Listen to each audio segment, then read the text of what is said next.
Hi there, this is a short video for anyone that's interested in buying the Contax 2, serial number 62085. I try to document this stuff as well as I can. So as you can see here, I'm currently in the process of restoring this camera. We're tearing down the shutter mechanism. We have some pieces here from the winding mechanism. It's very important that these are serviced properly. Yep, here we go. Here's all this. And then I'm actually doing a rebuild of the shutter curtains. So we're going to be taking this down and cleaning out these springs. And yeah, she's going to run real good. I use Asahi ribbons. It's the best material that I've found. I've been bulk ordering it pretty heavy from Japan. It's been working very well with a slight modification of the clutches. And yeah, I'll continue to show some more progress as this build continues. As you can see, I got the rangefinder mechanism all tore down here. Well, almost. I still have to remove the actuation. And we'll take that mechanism apart and get that glass cleaned up. All the glass is polished as clean as I can get it. But yeah, as you can see, these are really thorough overhauls here. I'm not really skimping anywhere. I want to make sure these run reliably for the long term. I use Mobius Swiss watch oils and greases. They work really well in these. I think the original lubrication was mostly just old whale oil, so this is pretty superior to that. I also use an actual proper helical grease. This is a telescope helical grease. They run really well, so there you go. Another shot here of just the components of the winding mechanism. I'm getting those cleaned up right now. Yeah, it's pretty laborious. A lot going on here. So here we're back. Here's the lower curtain roller. This actually has your springs for both the upper and lower curtains. So that's all cleaned out. It's got a new leather counterweight on there I installed, and the linkages are looking nice and oily because we just applied a little coat of oil to the linkages there to make them run a little bit smoother. Here's the shutter mechanism back together and lubricated. Got the winder back together. Everything's set in there in the shutter. They're really interesting to get timed. There's a lot of little small bits and pieces to this to get this all synced up properly. You can see it's got stops and everything has to be right where it needs to be to run. So yeah, we're going to continue along, get this shutter mechanism back together, and then I'll start servicing the rangefinder components. You'll see here I am doing the ribbon procedure. So I use a silk thread to do these ribbons, and my procedure as far as sewing follows in line with Rick Olson's procedure that he has written up. As you can see, these are pre-folded, and this helps ensure the lengths remain consistent between the two sides. Yeah, it's a pretty simple little thing once you do it with the curtains out of the camera. Well, I know a lot of people will change them in the camera, and it doesn't really work out as well in my opinion. But yeah, we'll come back once this is all together. You can see an example of the sewing methods used on these. Rick Olson highlighted this method, and I've had a lot of luck with it so far. You can see the really odd stitch pattern here. So what we do here is once we get this sewn on the top curtain, you'll notice these slits right here, up right above the ribbon. This is actually going to have a little finger notch in from the lower curtain, and it can rub on the stitching right here. So what we actually do is it gets a small coat of this adhesive, and it helps protect your threads. This is a common failure point on the ribbons on these cameras, is actually the attachment point because of that rubbing action. So that helps prevent any issues. But yeah, we'll keep moving along and get everything all buttoned together. Here we go. Here's the entire curtain assembly all fastened together and ready to be installed into the shutter. It's a really neat piece to see it all together. The stitching. There we go. Okay, so here we have the finished shutter mechanism. Everything is tensioned out really well. It took about 6 turns on this. It usually lands somewhere between 5 to 8, so that lets me know that these springs are in good shape. They looked great when I serviced the drum. Everything's turning very smoothly. Note that the rear cover is a functional part of this shutter mechanism. These rails are very important for the curtains to ride on to keep everything together, and these will get polished before it goes back on the camera. We can see some of the things involved with taking out the self-timer mechanism. It's a very robust mechanism. It usually will run. I know a lot of cameras, they recommend avoiding using the self-timer. These can get sticky, but overall I do find them to be a bit more reliable in the long term than a lot of the other cameras, such as like Compor shutter units and stuff like that. Compur, sorry, my pronunciation's terrible. Anyway, you can still see some of the Zeiss, some of the green corrosion. This is what famously causes all the Zeiss bumps. I think this camera had a buildup of it right there. So I'm gonna clean all that up, get this self-timer unit, get it all cleaned up, and we should have a very reliable self-timer on a vintage camera, which seems to be a rare occurrence. So that's good to see. Here's the incredible rangefinder system in the Contax 2 and 3. It's pretty much just one piece, and then it actuates when you spin the dial that you typically have right here for focusing, the focusing dial. I have that bushing out of there right now, but very simple system. So it actuates this cog, which spins this worm gear, which spins this gear, and then this little piece right here, this little teardrop shaped section, pushes against this, and that gives you a sweeping motion. Let's see here. I will get this. There we go. See that? And that's your rangefinder. The film take up and rewind mechanisms are always particularly nasty, especially on the take-up side.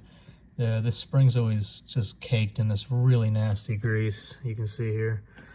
The rewind side runs through a large bushing, and it's not near as nasty, but definitely important to get those out of there and get those cleaned up. Okay, here's the reassembled self-timer, lubricated and cleaned up, looking really nice. Here you can see the bushing reinstalled for the focusing wheel. These are really prone to wear. I've noticed it on a couple of the used bodies that I've gotten. So what you're going to notice if you have one that you want to test is if you rock the focusing wheel, if it has movement in this direction, forward and back, looking at the camera, then you most likely have a worn bushing. That's this entire assembly right here that's screwed in. But I just stole this from a donor camera, as the original was a little loose. Here you can see it right here. But yeah, definitely just kind of cleans up the action quite a bit to do that. One of these parts cameras, anytime I get a parts camera that has a, this is from a 3A, I try to keep the 2As. I try to restore those the best I can, just because I just really like them a lot more than the 3s. But you can see this very poorly added flash sync socket. So anytime I get a body like this, it's pretty much going to be a part body. You can see it's just really poorly done, but makes good parts. Here is the finished helicoid, about to be reinserted into the body. Currently working on cleaning some of the rangefinder components. I just reassembled this, got both of these surfaces polished up, so that should look really nice. I'm currently working on the eyepiece. That little green corrosion just seems to get everywhere on these. All the different metals mixed together on the assembly. Here are the small little elements in that assembly. So I'll get these polished up, and I'm sure she's gonna look really nice. Yeah, prior to disassembly, you pretty much couldn't see through this one. So, let's see. Yeah, I'll say that's pretty good. I think I'm happy with that. Okay, and here we have the viewfinder and rangefinder components reassembled into the camera. As you can see, I always put new seals in. This is just a black construction paper. It's really similar to what they used back in the day. You can just see it just gets a little worn out. Not focusing there, but Yeah, it just doesn't really do a very good job. I've also noticed that some of this can be saturated in a small bit of oil. You can actually see right here in this channel, this it separates the rear of the prism, which is uncoated, from the winding mechanism, which is going to all sit right here. So if this has been saturated with oil over the 70 years that the cameras existed, it can bump up against the back of the prism, and then you have a big smudge. It's very, very noticeable if you focus in on the rangefinder patch. You can see we have the test as a shutter mechanism back into the camera. I have the rear plate on right now to test shutter function. Here I can go ahead and do a sample here. Okay, so here we go. We have the lens mount mounted back into the camera. It's pretty smooth. Was not happy with the rangefinder alignment. The vertical alignment had been kicked out slightly. As you can see, I have the rear curved window taken off right now. What you'll find is sometimes this bedding material for this lens will crack and become very brittle. And when that happens, it throws everything out of alignment. Yeah, they actually switched materials at some point in production. This is the worst material to see. There's another material they used later that was more of a resin that doesn't have this issue. But as you can see, I have one side set, and then I'm keeping this side stationary for now, just to get the positioning set in. So I have to do one side at a time, with a more modern material. But these type of things happen every once in a while. But yeah, once this is all set back in, I'll be able to get that alignment perfect. Here's the rangefinder front glass removed. Gonna get that set back in here too while I'm at it. Just get rid of all that old material.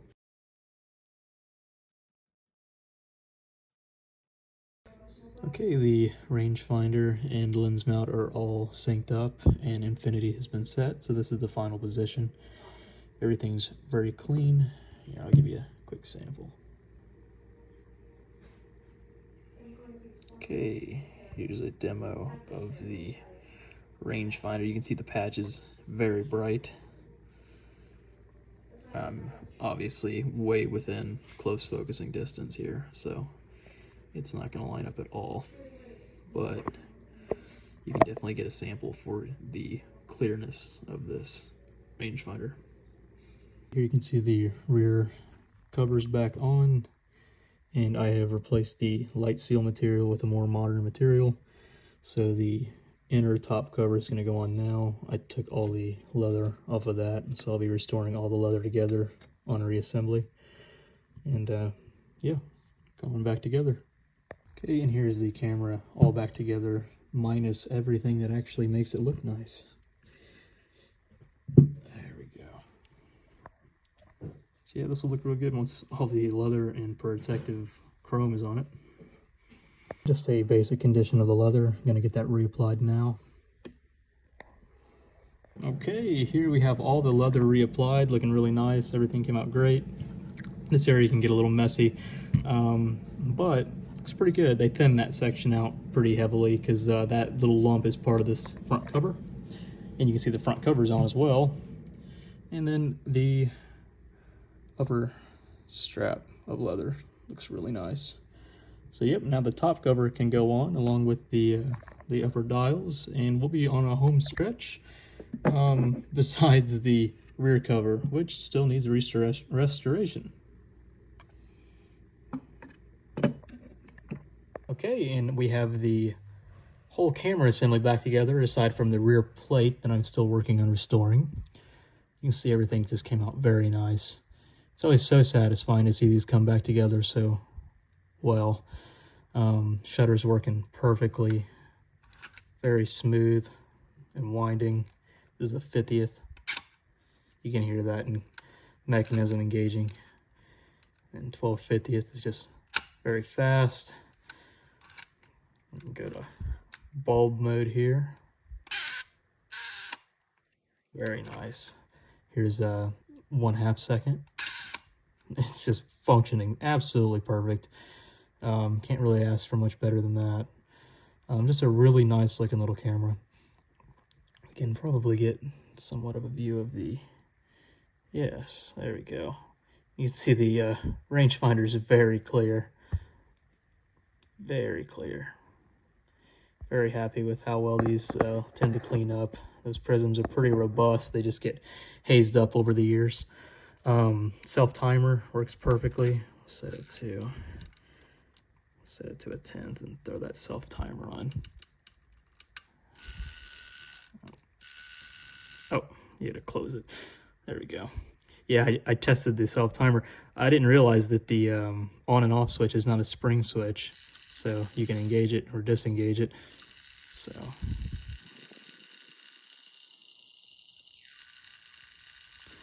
and now I get to watch and wait. That nice. Yep, just a great little camera. Rangefinder alignment came out very good on this one, near perfect. And I think it's just going to make a really good user, hopefully, for somebody that's interested in just appreciating one of these. We have the rear cover with the leather removed. Had a lot of Zeiss bumps on here. You can see I applied a small enamel over these studs, and this is going to prevent these from coming back in the future. Okay, and here we have the finished rear cover. It's getting really nice on there. No more Zeiss bumps ever again. all the studs behind it are all coated, so it shouldn't have any more issues. Really nice bottom cover overall. These are usually in pretty good shape, but sometimes there's a modification done here that's really sloppy. This one looks pretty good. So yeah, we'll get her back on the camera. This does include a proper take-up spool, Contax, so that'll be going in there as well. And here it is, looking very nice. It's always so nice to see how well these clean up, and this one really came out really good looking. It's a handsome camera. Really just about as good as you're gonna find one. I'd hope so. It's a lot of work to do these. I'm gonna be offering this camera for $850 without a lens, and for $1,000 if you would like me to throw in this Sonar 50mm T-coated. It has it's very clean overall. This lens is incredibly clean, but if you hold it up to the light, you'll see some fine cleaning scratches from throughout its lifetime, but overall it is a very, very clean lens. No haze or anything like that that's going to affect your images. Aperture ring's very smooth. I think it's a fair price for such a nice example of one of these. It'll include a cap as well. So yeah, if you're interested in this, or if you're interested in a repair for your camera, please let me know. Yeah, I hope you all enjoyed this little documentary style video I did on the process that I go through when I restore one of these cameras. They're awesome. Just really enjoy them, and I really just kind of want to stick to doing these, and along with the post-war versions. Here's a quick sample again of the rangefinder. It is there we go, focus. There we go. You can see that patch is very nice and bright. Very, very bright. There's a good example of it right there. But don't think it's hard to keep that on there. But yeah, came out great. Hope you enjoy.